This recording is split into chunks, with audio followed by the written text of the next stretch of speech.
रवि लामिछानेलाई नक्खु कारागारबाट निकालेर म जेल बस्न मिल्छ भने कैदी बन्न तयार छु। रवि लामिछाने विरुद्ध कांग्रेस एमालेले गरेको प्रतिशोध विरुद्धमा सबै जनताहरू नक्खु अगाडि आएर उभिनु पर्छ।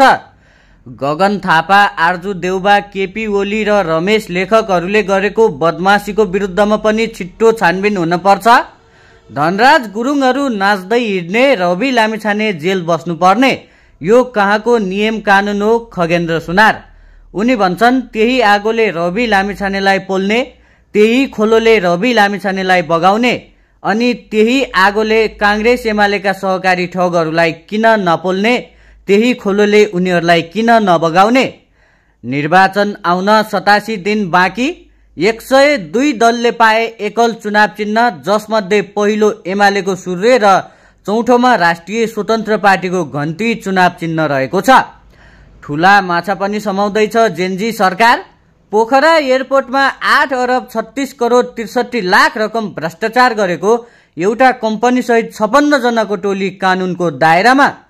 पूर्व मन्त्री र 10 जना पूर्व सचिव सहित 55 जना विरुद्ध 8 अर्ब भ्रष्टाचार अभियोग। नलिन चोकमा हेलिप्याड बनाउँदा 13 करोड भ्रष्टाचार गरेको आरोपमा प्रदीप अधिकारीलाई जेनजी सरकारले गर्यो पूर्वपक्षको लागि थुनामा राख्न आग्रह। नेपालकै पहिलो महिला राष्ट्रपति विद्यादेवी भण्डारी र महिला प्रधानमन्त्री सुशीला कार्कीबीच भेटवार्ता। देशको समसामयिक राजनीतिक विषयवस्तुमा छलफल भएको घोषणा। माओवाद र जनयुद्धलाई धोका दिएको भन्दै जनार्दन शर्मालाई आफ्नै गृह जिल्लामा देखाइयो कालो झण्डा। जनार्दनलाई कालो झण्डा देखाउनेहरू गोपाल शर्मा अनल प्यानलका रहेको खुलासा। शेरबहादुर देउबा र केपी ओली दम्पतिको भेटघाटपछि संसद पुनर्स्थापनाको लागि सर्वोच्च गयो कांग्रेस। यदि संसद पुनर्स्थापना भएको खण्डमा प्रधानमन्त्री बन्न पाइने लोभमा कांग्रेस सभापति देउबा। दर्शकबिन, पछिल्लो समय नक्खु कारागारमा रवि लामिछानेलाई भेट्न हामी नेपाल पार्टीका अध्यक्ष खगेन्द्र सुनार पुगेका छन्। उनी रवि लामिछानेको पक्षमा खुलेरै बोलेका छन्।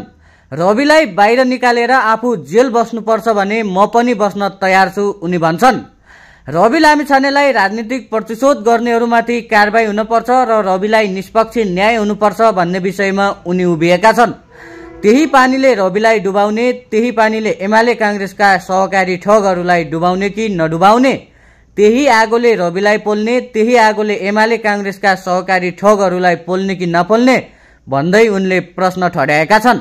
रवि लामिछानेमाथि कांग्रेस एमालेले गरेको राजनैतिक प्रतिशोधको विरुद्धमा सबै जनता एकचोटि नक्खुमा आएर उभिनुपर्छ। सबैले एकचोटि रवि लामिछानेलाई हेर्नुपर्छ। दोस्रो, गगन थापा, आर्जु देउबाहरूले गरेको बदमाशीका विरुद्धमा पनि छानबिन हुनुपर्छ र उनीहरूले गरेको अपराधका बारेमा पनि छानबिन हुनुपर्छ। तेस्रो, रवि लामिछानेहरूको पक्षमा हामी उभिँदै गर्दा बाहिर मात्र होइन, हामी जेलभित्र बसेर पनि उनलाई छोड्न मिल्छ भने तेस्रो कुरा उनलाई छोडिदिँदा हुन्छ। चौथो कुरा चाहिँ तपाईँले भनेको जस्तो आसन्न निर्वाचनमा नयाँ राजनैतिक दलहरू कसरी जान्छन् भन्ने क्रममा चाहिँ आसन्न निर्वाचनमा नयाँ खुलेका सबै राजनैतिक दलहरू एक किताबमा उभिएर जानुपर्छ। अहिले भेरीबाट भएको छ, कर्णालीबाट भएको छ, बागमतीबाट भएको छ। एउटा ठाउँमा जाँदा चाहिँ हामी भेटिएर जानुपर्छ भन्ने विषयमा चाहिँ हिजो पनि थियौँ र आज पनि छौँ।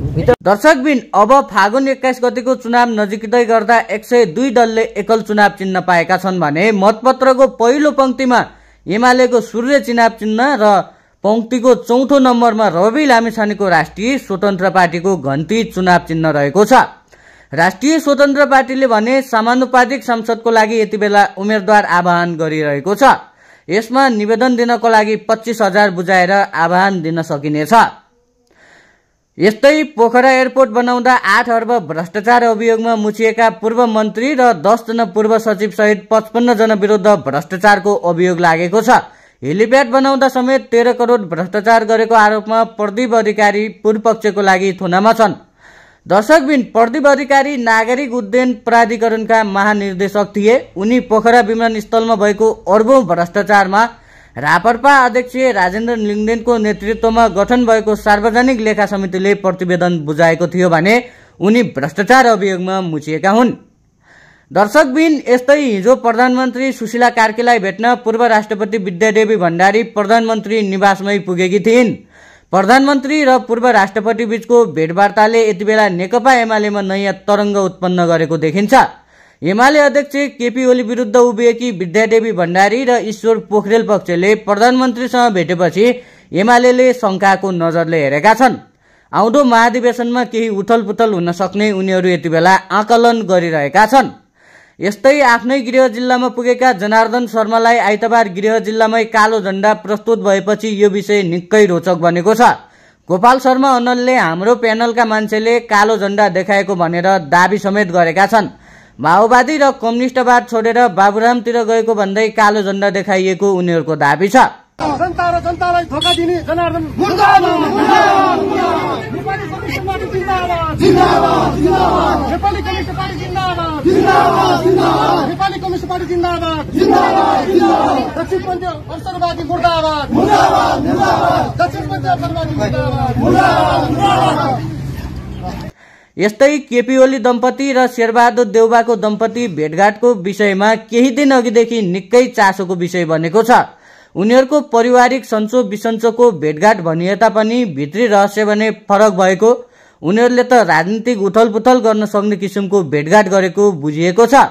एमालेसँग मिलेर कांग्रेस पनि सांसद पुनर्स्थापना गर्न अघि तम्सिएको छ। कांग्रेस पनि एमालेसँगै मिलेर सर्वोच्च अदालत गएको कुरा सार्वजनिक भइरहेको छन्।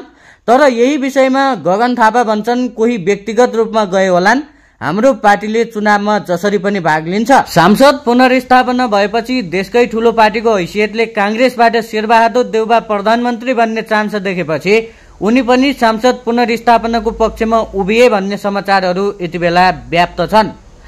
हुन्छ त दर्शकबिन, आज मङ्सिर 22 गते 2082 सोमबारको समाचारहरू यति नै थिए। तपाईहरू भने कुमाक अनलाइनलाई सुन्दै गर्नुहोला। हामी भने नयाँ ताजा अपडेटहरू लिएर आइरहनेछौँ। धन्यवाद।